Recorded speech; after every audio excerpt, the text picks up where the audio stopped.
মুসলমান বন্ধু, আমার মায়ের নবী, দয়ার নবী,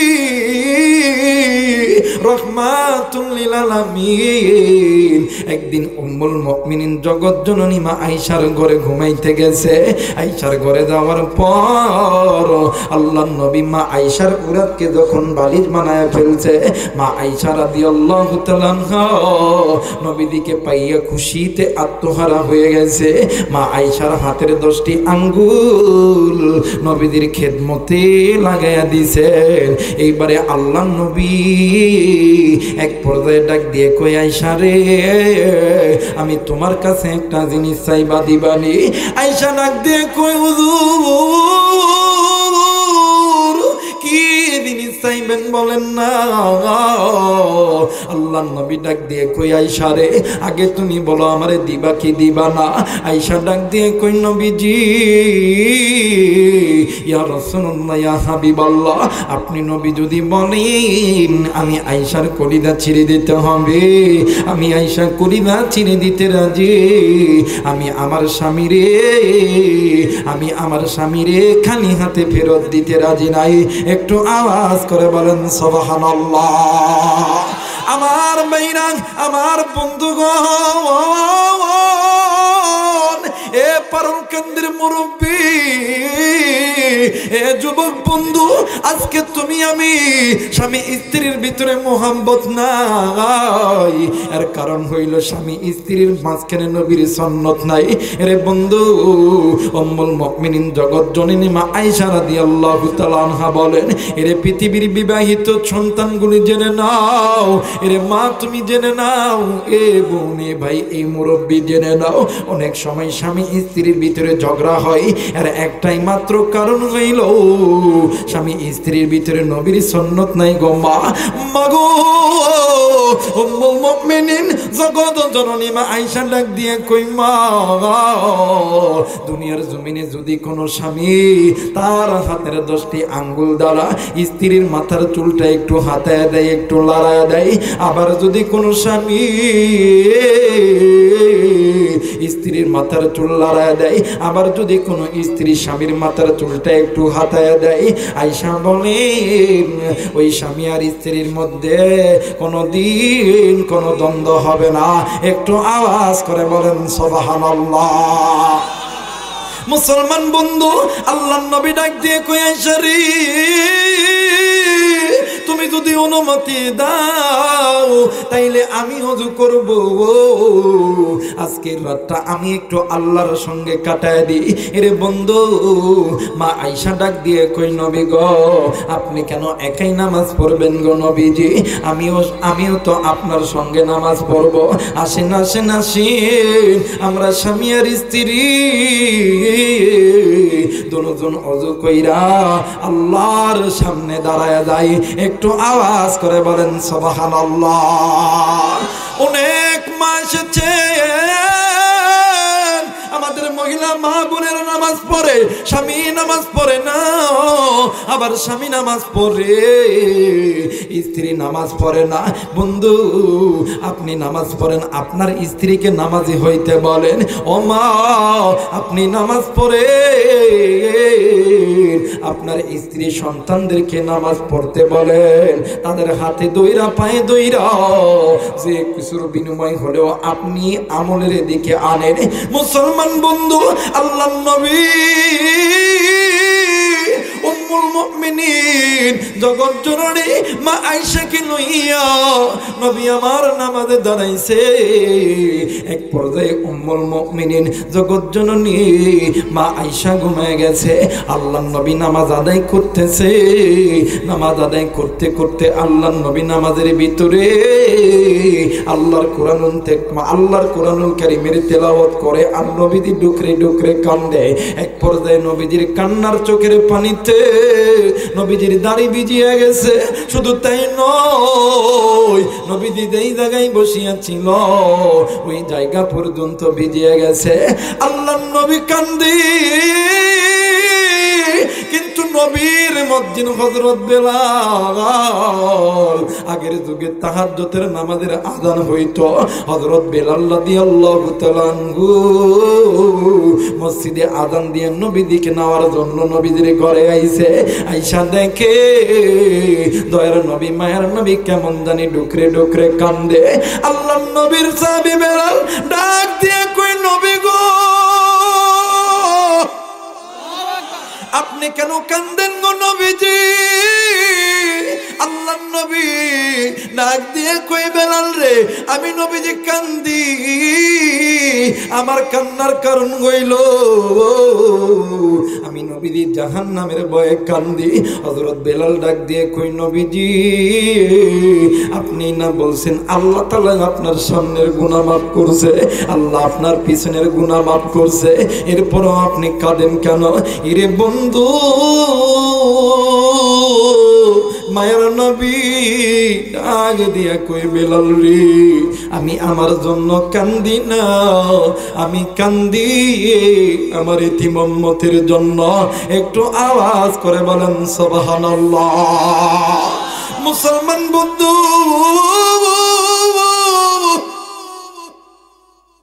এমন এক মায়ের নবী আল্লাহ রাব্বুল আলামিন তোমার আমার জন্য পাঠাইছে রে বন্ধু মুসলমান বাবাজি কোন দিকে নজর নাই দিল নরম করে দিতে চাই আজকে এই জায়গায় তুমি আমি যারা এসেছি জানি না রে কার জানি মা হারায় এসেছো কে গো বন্ধু বাবা হারায় এসেছো এরা বন্ধু আজকে এই জান্নাতের বাগান এমন একটা দামি বাগান আজকে এই জান্নাতের বাগান থেকে কে কে মা বাবার জন্য দোয়া করবা দুই হাত উঠিয়া আল্লাহরে দেখান বলেন না আল্লাহু আকবার আর একবার বলেন আল্লাহু আকবার মুসলমান বন্ধু আমার নবী জাহান্নামের ভয়ে কান্দে কিন্তু তুমি আমি নবী নয় তুমি আমি সাহাবী নয় তুমি আমি তাবে নয় তুমি আমি কি আমল করছি ভালো মতন নামাজ আদায় করি নাই ভালো মতন আল্লাহর কোরআন পড়ি নাই ভালো মতন নবীর সুন্নাত মানি নাই পিতামাতার খেদমত মানি নাই এরে বন্ধু এখনো পর্যন্ত সময় আছে সময় থাকতে আল্লাহর কোরআন ধরো এই আল্লাহর কোরআন তোমারে আমারই জান্নাতে নিয়ে যাবে একটু আওয়াজ করে বলেন সুবহানাল্লাহ লা ইলাহা মুহাম্মাদুর ইলাহা ইল্লাল্লাহ লা ইলাহা আর জোরে লা ইলাহা লা ইলাহা ইল্লাল্লাহু মুহাম্মাদুর রাসূলুল্লাহ সকলেই পড়ি সাল্লাল্লাহু আলাইহি ওয়াসাল্লাম আচ্ছা বলেন তো দেখি আলোচনা চলবে না বাদ দিব কথা বলেন চলবে না বাদ দিব কার কার চলবে না হাতটা উঠায় দেন চলবে কাদের কাছে হাত উঠান তো আল্লাহু আকবার আল্লাহু আকবার হাত নামান এই কোরআন দেখেন কেমন দামি একটা কোরআন হযরত আবু বকরের নাম শুনছেন আপনারা কথা বলেন শুনছেন হযরত আবু বকর রাদিয়াল্লাহু তাআলা আনহু একদিন মসজিদ থেকে আসরের নামাজ পড়ার পরে বাইর হইছে কোন নামাজ যারা বলেন কোন নামাজ আসরের নামাজ পড়ার পরে যখন বাড়ি হইছে হযরত আবু বকরের কাছে একটা 8 অথবা 10 বছরের একটা বালক সন্তান যে আবু বকরের চাচা পা চাপটি মেরে ধরছে আবু বকর ডাক দিয়ে কই বাবা তুমি আমার পা ধরছো কারণ কি ওই হুজুর আমার মা বলছে আপনাকে আমার সঙ্গে আমার বাড়িতে যাইতে হবে কারণ আমার মা বলছে যদি কোনো আলেম যদি কোনো জান্নাতি ব্যক্তি যদি কোনো কোরআনের হাফেজ যদি কারো বাড়িতে যায় আল্লাহ তাআলা তাদের ওসিলায় ওই বাড়িতে যদি কোনো অসুস্থ ব্যক্তি থাকে আল্লাহ শিফা দান করিয়া দেয় আবু বকর ওই চলো বাবা যাবো আবু বকর চলে গেল বাড়ি যখন পাবে বাপ ওই বাড়ির ভিতর থেকে একটা বাচ্চা ছোট্ট একটা বাচ্চা মহিলা মেয়ে সন্তান ডাক দিয়ে কই মাগো আজ থেকে আমি কারে আব্বা কয়ে ডাকবো কে আমারে করে নিব এই ডাক শুনিয়ে যুবক সন্তান একেবারে কান্না করে শুরু করছে, মাটিতে গড়াগড়ি মানে মাটিতে গড়াগড়ি দিতেছে। হযরত আবু বকর ডাক দিয়ে কই বাবা তুমি এমন করে কাঁদতেছে কেন? কই হুজুর আপনার কানে কি আওয়াজ আছে না? ঘরের ভিতর থেকে আমার বোন ডাক দিয়ে কই মাগো আজ থেকে আমি কারে আব্বা কয়ে ডাকবো। হুজুর মনে হয় আমি এতিম হয়ে গেছি, আমার বাপ নাই, আমার বাপ মারা গেছে। হযরত আবু বকর ডাক দিয়ে কই বাবা যেই ব্যক্তির মা নাই বাবা নাই ওই ব্যক্তির জন্য একজন আছেন, তিনি কে? জোরে বলেন কে? আল্লাহ। হযরত আবু বকর বলেন বাবা তুমি ঘরের ভিতরে যাও, তোমার বাবার লাশটা একটু বাহির করে দাও, আমি নবী সাহাবীদেরকে খবর দিতেছি, সাহাবীরা আয়েশা তোমার বাবার লাশটা ধুতেও করবে, কাফনের কাফন পরাইবে, এরপরে আমি আবু বকর জানাজা করব। সুবহানাল্লাহ বলবেন না? হযরত আবু বকর জানাজায় দাঁড়ায় গেছে, তিনবার জানাজার নামাজের নিয়ত ছাড়ছে, একবার দুইবার তিনবার। পিছন থেকে একজন ভদ্র সাহাবী ডাক দিয়ে কই হুজুর আপনি তিনবার নামাজ ছাড়ছেন কারণ কি? কই আরে প্রথমবার যখন আল্লাহু আকবার বলছে আমি নজর কইরা দেখি এই মৃত ব্যক্তির পায়ের কাফনের তলের ভিতরে কি জানো মানে কি জানো নড়াচড়া করতেছে, আমি আবু বকর এই ভয়ে নামাজ ছেড়ে দিয়েছি। নাউজুবিল্লাহ বলবেন। দ্বিতীয়বার যখন তাকবীর দিছে আমি নজর করে দেখি মৃত ব্যক্তি ঠিক এই কোমরের এই জায়গার ভিতরে কি জানো নড়াচড়া করতেছে, আমি নামাজ ছেড়ে দিছি। তৃতীয়বার যখন তাকবীর দিছে আমি নজর করে দেখি এই মৃত ব্যক্তি ঠিক বুকের এই জায়গার ভিতরে কি জানো নড়াচড়া করতেছে, আমি নামাজ ছেড়ে দিছি। একজন সাহাবী ডাক দিয়ে কই হুজুর আপনি যদি অনুমতি দেন কাফনের কাপড়টা খুলতাম, খুইলাই দেখতাম যে এই কাফনের কাপড়ের মধ্যে কি আছে। এখন যখন কাফনের কাপড়টা যখন খুলছে, আহা ওই কাফনের কাপড়ের ভিতর থেকে ওই মৃত ব্যক্তির দেহের ভিতর থেকে একটা সাপ বাড়ায়া আল্লাহর নামের জিকির করা শুরু করছে। আচ্ছা বলেন তো দেখি, মা যদি মারা যায়, বাপ যদি মারা যায়, সন্তান সাইটে আছে, এমন একটা সাপ যদি এসে আল্লাহর নামের জিকির করে, ভয় লাগার কথা কিনা? কথা কয় না, ভয় লাগার কথা কিনা? আহা সন্তান কান্দে, সাহাবীরা অবাক। মুসলমান ভাইরা আমার বন্ধুগণ, যুবক সন্তান ডুকরে ডুকরে কান্দি। এ মুসলমান বন্ধু এই সন্তানের কান্না দেখিয়া আবু বকর সহ সমস্ত সাহাবীরা কান্দে। এক পর্যায়ে ওই সন্তানকে ডাক দিয়ে কই বাবা গো তোমার বাড়িতে কে আছে? সন্তান ডাক দিয়ে কই হুজুর আমার বাড়িতে আমার মা আছে, আমার দাদা আছে, দাদি আছে। বলতেছে তাদেরকে ডেকে আনো। এবারে বুড়া আর বুড়ি মা আর বাবাকে ডাক দিয়ে কই মা গো আচ্ছা বলেন তো দেখি আপনাদের সন্তান আপনাদের সঙ্গে কি কোনো খারাপ কোনো আচরণ করছে?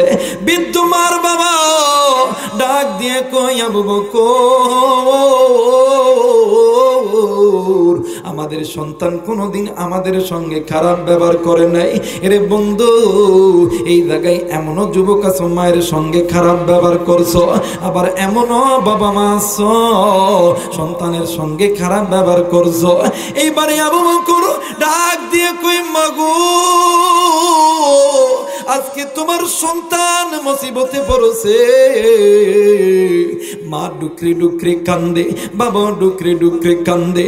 মা আর বাবা দুজন আত্তাহিয়াতুর সুরতে বসিয়া দুইটি হাত উঁচু করিয়া ডাক দিয়ে কই আসমানের মালিক আল্লাহ ও মেরে মাওলা আমরা মা আর বাবা জিন্দা আছি, তুমি আমাদের কুলখানা খালি করছো, কিন্তু আল্লাহ কুল খালি করছো ঠিকই আছে, কিন্তু আমার সন্তান এমন কি গুনার কাজ করছে মালিক এই দুনিয়ার জমিনে কোনো মা পারে না, কোনো বাপ পারে না তাদের চোখের সামনে সন্তানের কষ্ট। এরে বন্ধু এই জায়গায় অনেক মুরব্বীরা এসেছে, অনেক যুবক ভাইরা এসেছে, অনেক পর্দার অন্তরালের মা বোনেরা এসেছে। কারদানি কলিদার টুকরা মানে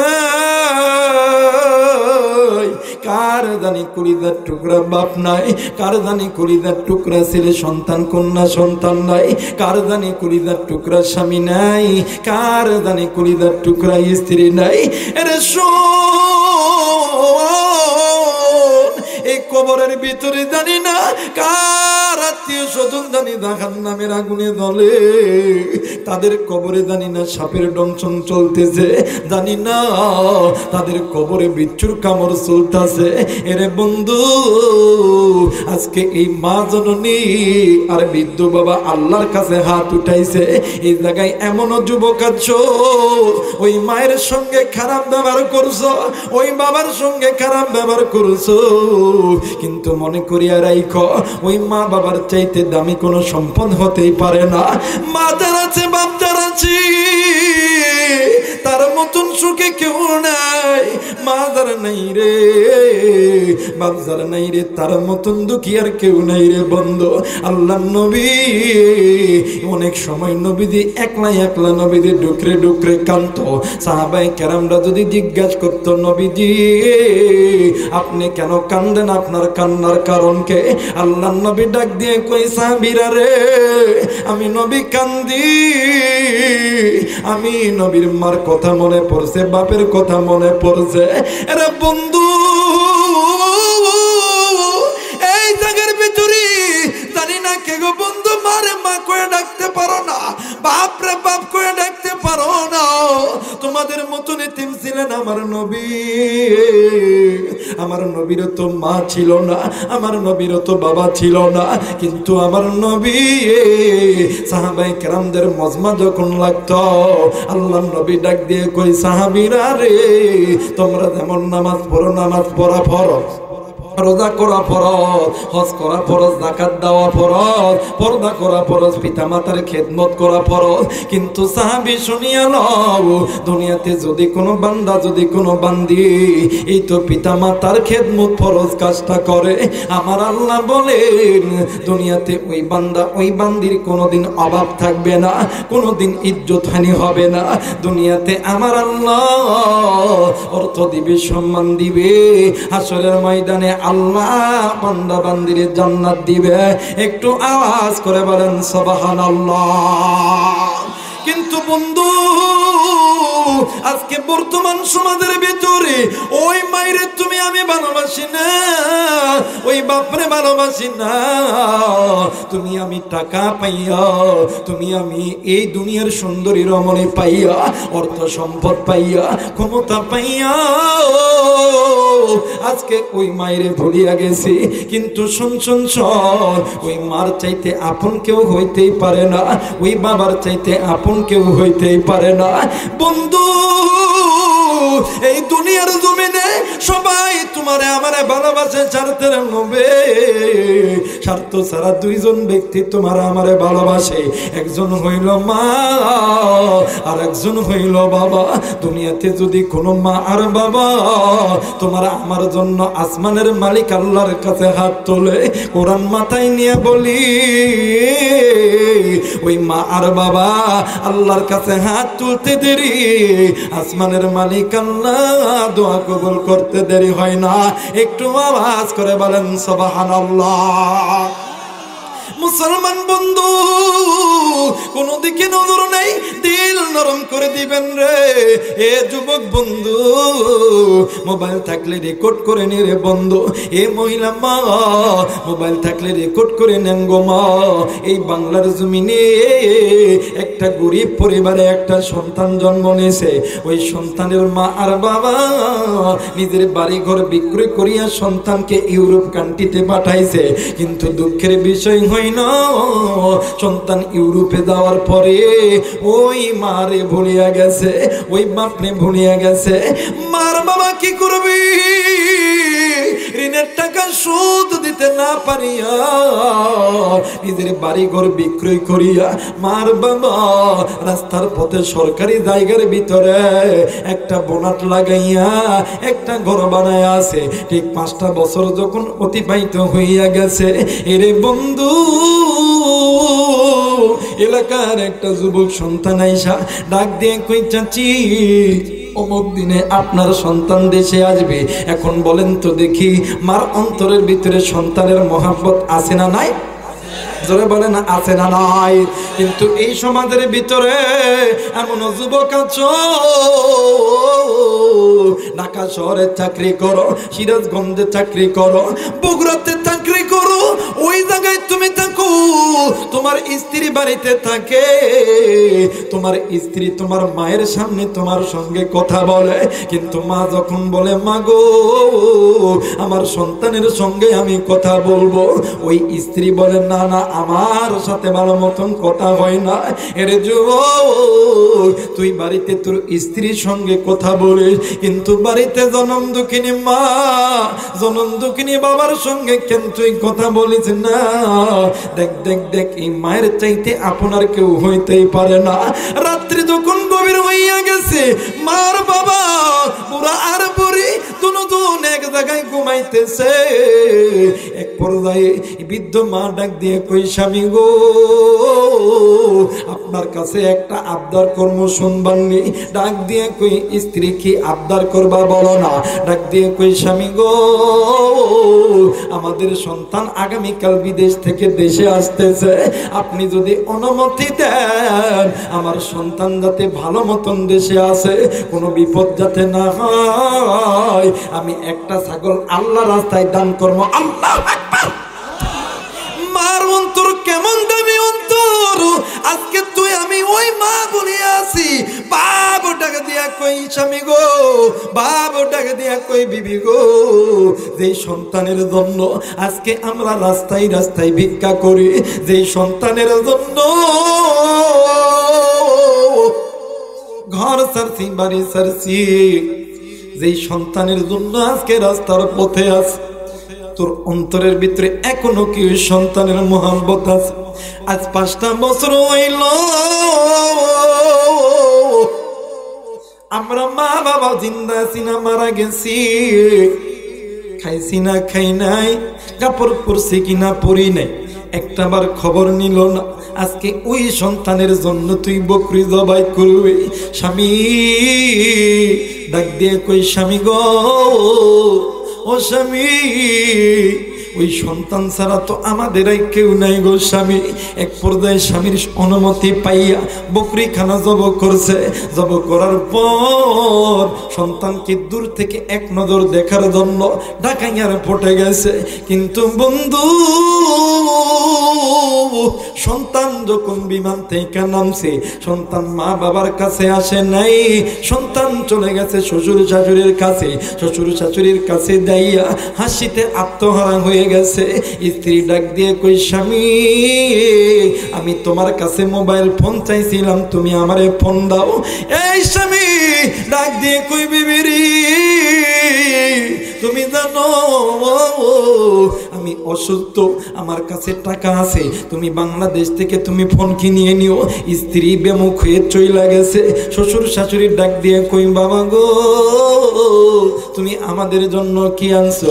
ডাক দিয়ে কই মা আমি তোমাদের জন্য কিছু আনতে পারি নাই। শ্বশুর শাশুড়ি বেমুখ হইয়া গেছে। এখন এই সন্তান ডাক দিয়া কই আল্লাহ যাদের জন্য নিজের মা সারছি বাপ সারছি, আজকে আমার বিপদের দিন, আজকে তারাই আমার কাছ থেকে মুখটা ফিরিয়ে নিছে। এই কথা বলে সন্তান ডুকরে ডুকরে কান্দি। দূরের থেকে জনম দুঃখিনী মা আর বাবা সন্তানের চেহারা দেখে আবেগ কানা ধরিয়া রাখতে পারে নাই। দূর থেকে ডাক দিয়ে কই বাবা গো আইরে বাবা আজ 5টা বছর হইল আমরা তোর বুকে মা ডাকানা শুনি নাই।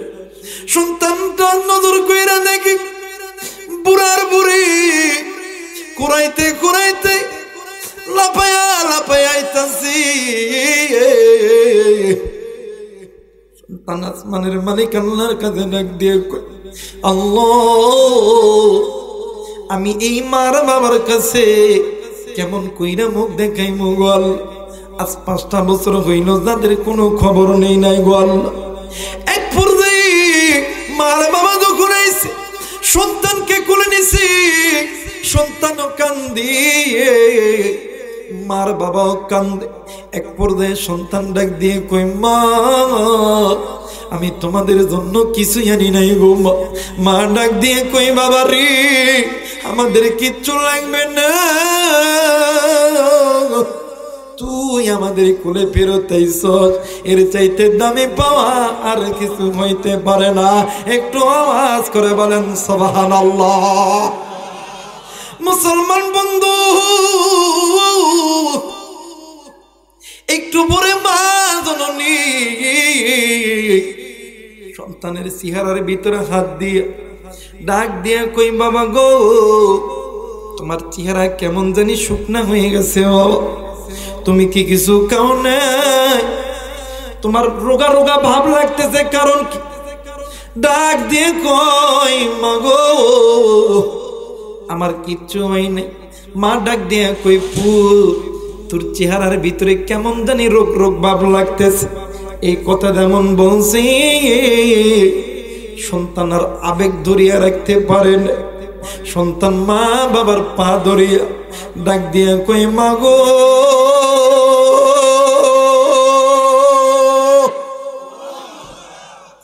আল্লাহ আমার প্রতি বিচার করছে মা। ওগো মা, 5টা বছর হইল আমি তোমাদের খবর নেই নে, এই কারণে আল্লাহ হয়তো বা নারাজ হয়ে গেছে। পাদুরিয়া কান্দের ডাক দিয়া কই, আব্বা ও মা গো, তোমরা আমারে মাফ করিয়া দাও গো বাবা। মার বাবা ডাক দিয়ে কই, কি হইছে, তুই কাঁদস কেন? সন্তান ডাক দিয়ে কই, মা গো, ইউরোপের ডাক্তার বলছে আমার ক্যান্সার হইছে, আমি এই দুনিয়াতে বেশি দিন বাঁচব না। ওই মার বাবা এই সন্তানের এই কথা শুনিয়া মার বাবা ঢাকা এয়ারপোর্টের প্লটের উপর আত্মাইয়াতুর শুরুতে বসিয়া গেছে। ডাক দিয়ে কই, মালিক ও মেরে মাওলা, তোমার কাছে বলি গো, আমরা বুড়া আর বুড়িরে তুমি দুনিয়া থেকে লই গেল।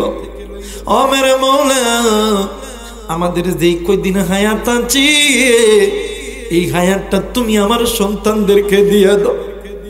সন্তানের চোখে গিয়ে ডাক দিয়ে কই, মালিক, এর নাম হইল মা, এর নাম হইল বাবা। এইবারে হযরত আবু বকর ডাক দিয়ে কই, মা গো, আপনি কেন কাঁদতেছেন গো মা, বলো না। ডাক দিয়ে কই, আবু বকর, যে সন্তানের জন্য আমি মা বালিশের কাতার দূরে দূরে টানছি, বিছানার চাদর দূরে দূরে টানছি, যে সন্তানের জন্য আমি মা কত রক্তকরণ করছি, যে সন্তানের জন্য আমি মা মানুষের বাড়িতে কাজ করছি, যে সন্তানের জন্য আমরা বাবা মা কোনোদিন হারামকে হারাম বলিয়া মানতে পারিলে, আজকে আমার সন্তান বিপদে, কোন মার কোন বাপকে সহ্য করতে পারে? রে বন্ধু, মা বাবা ডুকরে ডুকরে কান্দে। আচ্ছা বলেন তো দেখি, ওই জনম দুঃখিনী মা যে কর না, বাপ যে কর নাই, জানি না কার মা জানি ওই কবরে জাহান্নামের আগুনে জ্বলে, কার বাপ জানি ওই কবরে জাহান্নামের আগুনে জ্বলে। রে বন্ধু, যুবক ভাইরা, ওই মায়ের চাইতে আপনার কেউ নাই, ওই বাবার চাইতে আপনার কেউ নাই রে বন্ধু। যাই বাবু, তোমার আমার মানুষ করতে নেই গো, ফজর পরে নেই, জোহর পরে নেই, আসর পরে নেই, মাগরিব পরে নেই, এশা পরে নেই, কোনদিন সুদকে সুদ বলিয়া মানে নাই। ইরে বন্ধু, কোরআন আমার কাছে আছে, ওলামা হযরত এখানে আছে, এক ওয়াক্ত নামাজ কাদা করলে 80 হুব্বা জাহান্নাম কাটতে হবে। এরে বন্ধু, তোমার আমার মা বাবু তোমার আমার জন্য কত তো নামাজ কাদা করছে, আজকে মা কবরে বাপ কবরে, ওই মা বাবার জন্য ওই মা বাবার কবরের গুনাহ মাফ করার জন্য, মা বাবার কবরটা জান্নাত বানানোর জন্য, মা বাবার কবরটা জান্নাত হোক, দুইটি আমল কে কে করতে রাজি আছেন? দুই হাত উঠিয়া আল্লাহর কোরআনকে দেখায় দেন। আল্লাহ তুমি কবুল করে বলেন না আমিন। আর একবার বলেন আমিন। মুসলমান বন্ধু, হযরত আবু বকর ডাক দিয়ে কই মাগো, বুঝতে পেরেছি আপনার সন্তান আপনাদের হক নষ্ট করে নাই। এইবার আবু বকর এসেছে, আসার পরে সাপরে জিজ্ঞাসা করতে, সাপরে বলো তো দেখি এই ব্যক্তি এমন কোন গুনাহের কাজ করছে? বলতেছে আবু বকর তুমি আল্লাহকে জিজ্ঞাসা করো। এইবারে আবু বকর আসমানের দিকে শাহাদত আঙ্গুল উঁচু করে ডাক দিয়ে কইলা ইলাহা ইল্লাল্লাহু রাসূলুল্লাহ, সকলেই পড়ি সাল্লাল্লাহু আলাইহি ওয়াসাল্লাম। ডাক দিয়ে কই আল্লাহ আপনি আপনার কাছে প্রশ্ন হইল আমার এই ভাইয়ের কি এমন দোষ যার কারণে আমার এই ভাইয়ের দুনিয়াতে আযাবের ব্যবস্থা করছেন? আল্লাহ রাব্বুল আলামিন পবিত্র আসমানে পবিত্র কুরআনুল কারীমের আয়াত আসমানের ভিতরে উঠায় দিছে, ওয়া ইযা নুদিয়া লিস-সালাতি মিন ইয়াউমিল জুমআতি ফাসআউ ইলা যিকরিল্লাহ। এই কথা শুনিয়া হযরত আবু বকর অবাক হয়ে গেছে। আবু বকর ডাক দিয়ে কই সাহাবীরা রে, না জানি কোন দিনের আল্লাহর হুকুম নামাজের গাফলতি করার কারণে আমার আল্লাহ নারাজ হয়ে গেছে। হযরত আবু বকর ডাক দিয়ে কই বাবা গো, সমস্যা যেহেতু হয়েছে সমাধান তো আসেনি। ডাক দিয়ে কই সরপরে এই ব্যক্তির যদি কোনো সন্তান থাকে, ছেলে হোক মেয়ে হোক, আল্লাহর কোরআনুল কারীমের তেলাওয়াত করতে বলো। এই তেলাওয়াতুল কোরআনের ওসিলায় আল্লাহ তাআলা এই কবরকে জান্নাত বানায়া দিবে। একটু আওয়াজ করে বলেন সুবহানাল্লাহ। মুসলমান বন্ধু, কার জানি মা নাই, কার জানি বাবা নাই। এই জন্য বলবো রে বন্ধু, এই কোরআনকে মোহাব্বত করতে হবে, এই কোরআন মানতে হবে। কারা কারা এই কোরআন মানতে রাজি আছে? পিতা মাতার জন্য আমল করব, দুই হাত উঠিয়া আল্লাহরে দেখান। আল্লাহ তুমি কবুল করো, জোরে বলেন আমিন। আর একবার বলেন আমিন। ইসলামের পক্ষে কোরআনের পক্ষে এক যারা যারা তিনটা তাকবীর দিবেন, ভোকাত যারা এরা চলে যাবে, নাফরমান যারা এরা চলে যাবে, পিতা মাতার নাফরমান সন্তানগুলি চলে যাবে, আল্লাহর নাফরমান বান্দাগুলি চলে যাবে। নজর করিয়া দেখবি যারা পিতা মাতাকে আল্লাহকে মন থেকে ভালোবাসে এরাই থাকবে। তিনটা তাকবীর দিবেন, লিল্লাহি তাকবীর। আল্লাহু আকবার। এসেছি ও মহিলা মাগো, আপনাদেরকেও বলি মা, সময় থাকতে আল্লাহর কোরআনটা মেনে সোজা পথে আসেন। এই জায়গায় অনেক যুবতী বোন আছেন, অনেক মা আছেন গো মা, আপনারা অনেক দিন হয়ে গেল আপনারা আল্লাহর হুকুম কেন মানতে চান না? মা গো, কেন আপনারা কোরআন মানতে চান না? কেন আপনারা স্বামীর খেদমত করতে চান না? কেন আপনাদের অন্তরের ভিতরে আল্লাহর মোহাব্বত নাই? কেন আপনাদের অন্তরের ভিতরে নবীর মোহাব্বত নাই?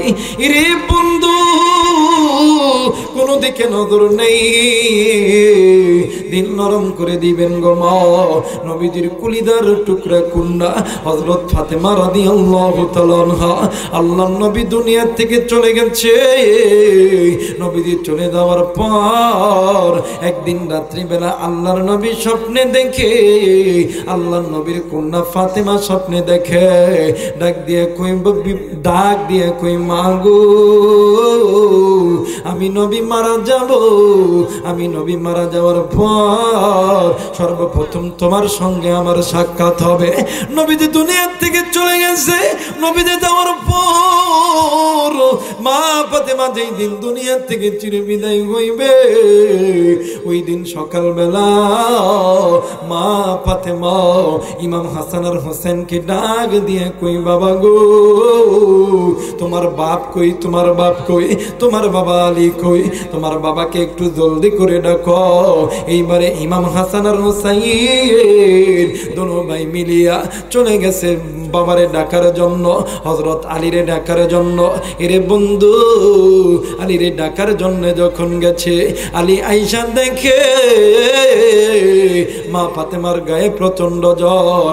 মা ফাতেমা কেমন জানি জ্বরে থরথর করে কাঁপতেছে। হযরত আলী ডাক দিয়ে কইস, বিবি রে তুমি কেন কান্দো? তোমার কান্নার কারণ কি? মা ফাতেমা ডাক দিয়ে কই, স্বামী গো, ও গো স্বামী, আপনার কি একটা কথা মনে নেই? আমার বাবা বলেছে আমার বাবা মারা যাওয়ার পরে সর্বপ্রথম আমার সঙ্গে আমার বাবার দেখা হবে। একটু আওয়াজ করে বলেন সুবহানাল্লাহ। মুসলমান বন্ধু, কোন দিকে নজর নেই, দিল নরম করে দিবেন গো। এ বাদান কোনো দিকে নজর নাই, কেউ কোনো কথা বলবেন না রে বাবা, একটু দিল নরম করে দিবেন। এইবারে হযরত আলী এই কথা শুনিয়ে ডুকরে ডুকরে কান্দে। ফাতেমা ডাক দিয়ে কই, স্বামী আলী গো, আমি চলে যাব, কিন্তু আমি যাওয়ার আগে আমি তোমার কাছে 3টা আবদার করবা, তুমি কি রাখবানি? ডাক দিয়ে কই, বিবি রে কি আবদার করবা বলো না? ডাক দিয়ে কই, স্বামী গো, 1 নম্বর আবদার হইল আমার কলিজার টুকরা ইমাম হাসান আর হোসেনকে আপনি কোনোদিন কষ্ট দিবেন না ও স্বামী। 2 নম্বর কারণ হইল আমি যদি মারা যাই আপনি আমারে রাত্রিবেলা দাফন করবেন, কিন্তু আপনি নিজ হাতে আমার গোসল করাইবেন, আপনি নিজ হাতে আমারে কবরে নামাইবেন।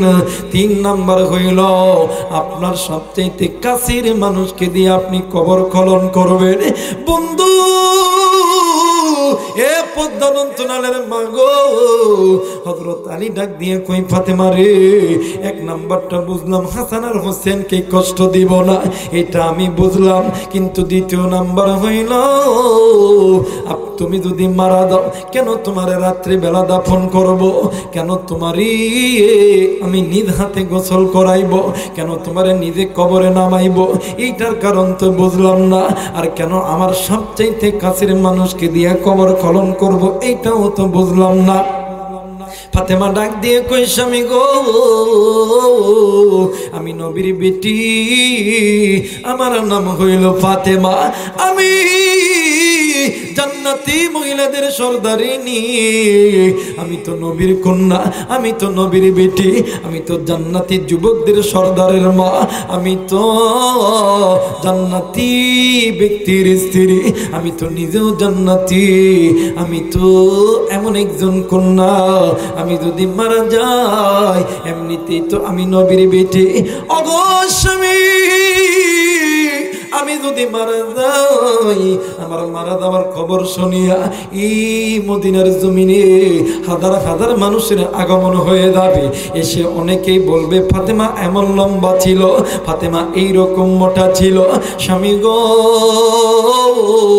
তারা যদি এমন মন্তব্য করে তাইলে আমার পর্দার খেলাপ হয়ে যাবে।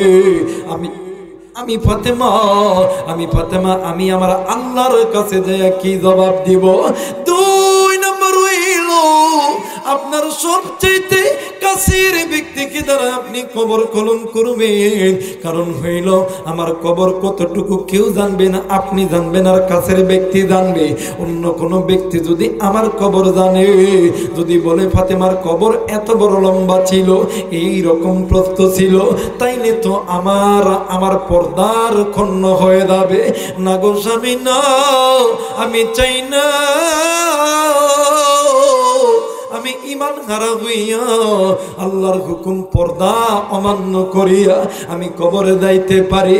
এরা পারুল কান্দের মা বোনেরা, এ কলিজার টুকরা যুবতী বোন, নবীর বেটি ফাতেমা দুনিয়া থেকে চলে যাবে, কিন্তু এরপরেও ওই কবরকে এত ভয় করে পর্দা ছাড়া কবরে যাইতে পারে না। তুমি আমি কি এমন করেছি, আমি পেট বাহির করিয়া তোমার আমার পেট বাহির করিয়া তোমার আমার দেহটাকে উপন্যাস হিসাবে বিক্রয় করি, তোমার আমার দেহটা কি পণ্য হিসাবে বিক্রি করে, কিন্তু তোমার আমার চাইতে অনেক দামি। এমন একজন দামি মহিলা, যে দামি মহিলা জান্নাতি যুবকদের সর্দারিনীর মা, যে মহিলা নিজেও জান্নাতি, স্বামীও জান্নাতি, যে মহিলার নানা জান্নাতি, যেই মহিলার দুলাভাই জান্নাতি। এই মহিলা পর্দার খনন করতে চাই না, কিন্তু মা গো তুমি যে পেট বাহির করে ঘোরো, এই পেট বাহির করার কারণে ওই কবর এমন একটা কবর হইবে। হযরত আবু যর গিফারীকে দ্বারা ফাতেমার কবর যখন খনন করা হইল, আবু যর গিফারী কবর খনন করে আর ডুকরে ডুকরে কান্দে, আবার মুস্কি মুস্কি হাসি। এক পর্যায়ে ডাক দিয়ে কই, কবর জানানি তোমার ভিতরে আজকে কারে দাফন করব? কবর ডাক দিয়ে কই, কারে দাফন করবা? আবু যর গিফারী ডাক দিয়ে কই, কবর রে আজকে তোমার ভিতরে কারে দাফন করব? একজন দুইজন জান্নাতি যুবকদের মা, একজন জান্নাতি ব্যক্তির স্ত্রী, নিজেও জান্নাতি, জান্নাতি মহিলাদের সর্দারিনী, নবীর কন্যা নিজেও জান্নাতি। কবর ডাক দিয়ে কই, আবু যর গিফারী আমি কবর জান্নাতি যুবকদের মা চিনি না, আমি কবর জান্নাতি মহিলা চিনি না, আমি কবর নবীর বেটি চিনি না, আমি কবর চিনি মাত্র আমল। এই জায়গায় আপনি আমি অনেকে আছি। এরে বন্ধু, জিন্দগিতে যত গুনাহ করছি, আপনার আমার চোখের গুনাহ হইছি, আপনার আমার হাতের গুনাহ হইছি, আপনার আমার নফসের গুনাহ হইছে। অনেক মহিলা মাসো তুমি আমি পেট বাহির করে ঘুরছি, পর্দার খেলাপ হয়ে গেছে। আজকের এই মাহফিলটা কারদানি জীবনের শেষ মাহফিল হইতে পারে, আবার এখান থেকে তুমি আমি হায়াত নিয়েও বাড়িতে যাইতে পারি।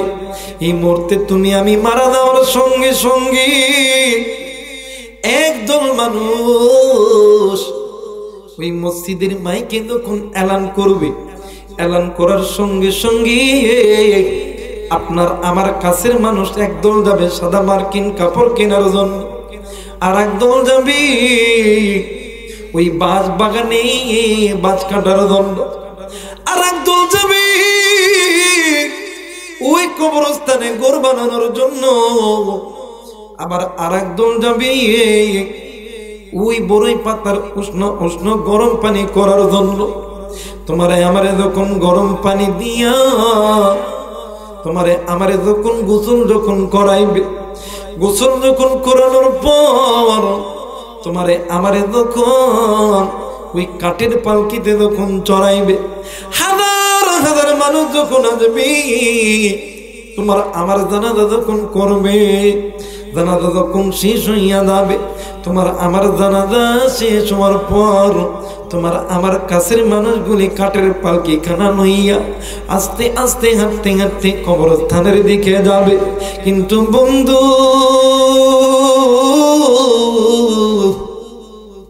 ওই কবরে যাওয়ার পর ওই কবরের ভিতরে 2 থেকে 3 জন ব্যক্তি তোমারে আমারে নামাইবে। ওই 3 জন ব্যক্তি এক এক করে যখন উঠিয়া যাবে, তোমার আমার নফস ডাক দিয়া কই, আরে এরা কই যাইতেছি, এরা আমারে তুইয়া কই যাইতেছি। তোমার আমার রূহ ডাক দিয়ে কই, মাওলা ও মেরে মাওলা,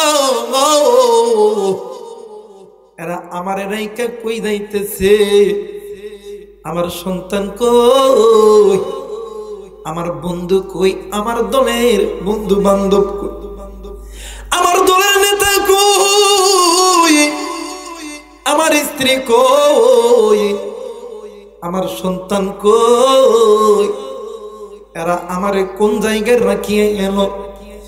এরা কি জানে না, এরা কি জানে না আমি অন্ধকারে একলা একলা চলতে পারি না?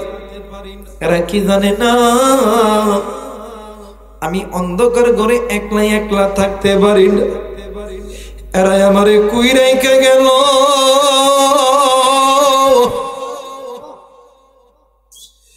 এই ঘরে আমি কেমন কইরা থাকবো? যে ঘরের ভিতরে কোনো বাতি নেই, যে ঘরের ভিতরে কোনো জানলা নাই, দরজা নেই, যে ঘরের ভিতরে কোনো ফ্যান নেই, যে ঘরের ভিতরে কোনো বাতি নেই, এরা যে আমার এই জায়গায় রেখে গেল, আমি এই জায়গায় কেমনে করিয়া থাকবো? এরা বন্ধু, এই দুনিয়াতে কেউ তোমার আমার আপন নয়, এই দুনিয়াতে তোমার আমার বন্ধু আপন নয়, এই দুনিয়াতে তোমার আমার বান্ধবী আপন নয়। আরে বন্ধু, তুমি কার জন্য তুমি আসমানের মালিককে ভুলিয়া গেল? কার জন্য তুমি কোরআন ছাড়ছো? কার জন্য তুমি আল্লাহর হুকুম ছেড়েছো? কার জন্য তুমি নবীর সুন্নাত ছাড়ছো রে বাবা? আরে মা গো, এই কলিজার টুকরা মুরব্বী যুবক বন্ধু, হাসরের ময়দান যেদিন কেন হবে, সূর্যের তাপে জমিন গুলো তামা হইয়া যাবে, সূর্যের মুখগুলি যখন খুলিয়া যাবে, সূর্যের তাপে মাথার মগজগুলি টাচ টাচ টাচ টাচ করিয়া পড়বে। একটা নিকির জন্য মার কাঁধে দেবা মা তোমারে চিনবে না, বাপের কাঁধে দেবা বাপ তোমারে চিনবে না, ভাইয়ের কাঁধে দেবা ভাই তোমারে চিনবে না। ওয়া উম্মিহি ওয়া আবি ওয়া সাহিবাতিহি ওয়া বানি, ওই দিন কেউ তোমার বন্ধু নয়, ওই দিন কেউ তোমার সাথী নয়, ওই দিন কেউ তোমার সঙ্গে কথা বলবে না। ওই দিন একটা নেকির জন্য তুমি আমি কার কাছে যাবা চিনবে না। এই জন্য নিজের চিন্তা নিজে করতে হবে, নিজের আমলগুলো নিজেই সাজাইতে হবে। এই জায়গায় এমন কোন সন্তান নেই গুনাহ ছাড়া বসেছ, তোমার আমার ইচ্ছাই অনিচ্ছাই গুনাহ হয়ে গেছে। এই গুনাহ লইয়া যদি কবরে যাও, ওই কবরের মাটি এমন জোরে চাপ দিবে,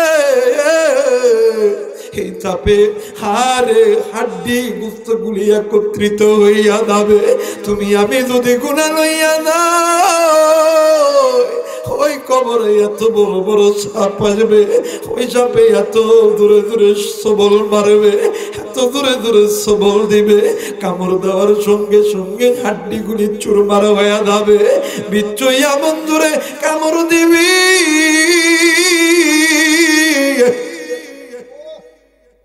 এই কামড়ে এতই যন্ত্রণা হবে, ওই কবরে এতই নাই আগুন জ্বলবে রে বন্ধু। তোদের কাছে বলে যাই, সময় থাকতে ফাঁকা পথগুলো ছেড়ে দি, আল্লাহর কোরআনের পথে দেখ দেখ আল্লাহ নবীর সাহাবী আবু বকর ডাক দিয়ে কই চলবো, বলতো দেখি এই ব্যক্তির কবরে আযাব মাফ করতে কিসের দরকার? তারপর ডাক দিয়ে কই নবীর সাহাবী,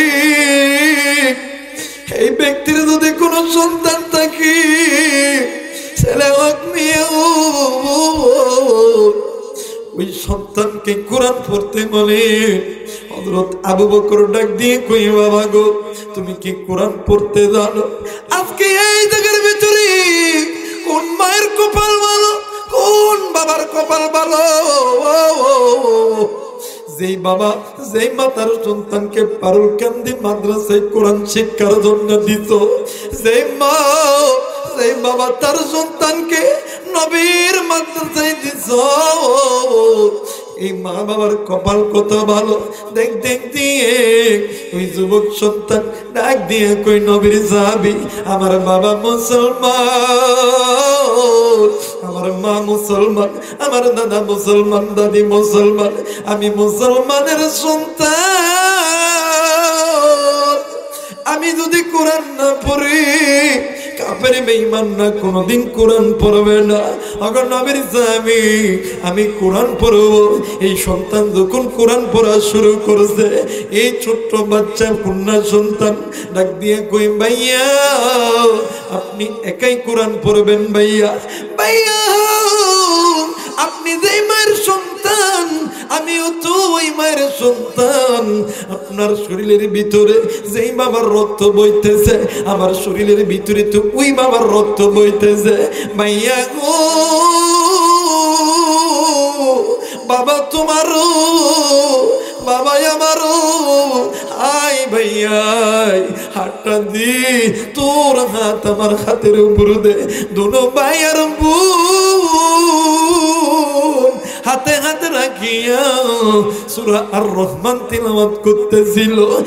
দুইজন বাচ্চা সূরা আর রহমান যখন তেলাওয়াত করতেছে, এই তেলাওয়াতুল কোরআন শুনিয়া সাহাবীরা ডুকরি ডুকরি কান্দে। এক পর্যায়ে রহমান যখন শেষ হইয়া গেছে, সাহাবীরা কান্দে। একজন আর একজনকে ধরিয়া কান্দে।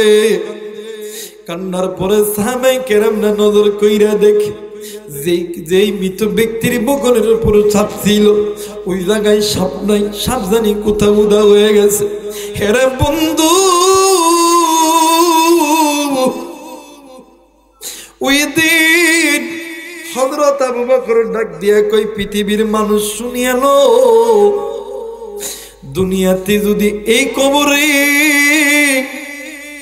তোমারে যদি শান্তিতে রাখি, তোমারে যদি সুখে রাখি, তোমারে যদি জান্নাতে নেয়, তাইলে একটা জিনিস তোমার জন্য আল্লাহর কাছে সুপারিশ করবে। এইটা হলো আল্লাহর কোরআন। একটু আওয়াজ করে বলেন সুবহানাল্লাহ। মুসলমান বন্ধু, যে কোরআন তোমার আমার জন্য সুপারিশ করবে, তুমি আমি ওই কোরআনকে ভালোবাসার দরকার আছে না নাই? জোরে বলেন আছে না নাই? এ মুসলমান বন্ধু, যারা যারা চান কুরআনুল কারীম তোমার আমার সুপারিশ হোক, দুইটা হাত উঠায়া তিনটা তাকবীর দিবেন। একটু বলেন না লিল্লাহি তাকবীর, লিল্লাহি তাকবীর।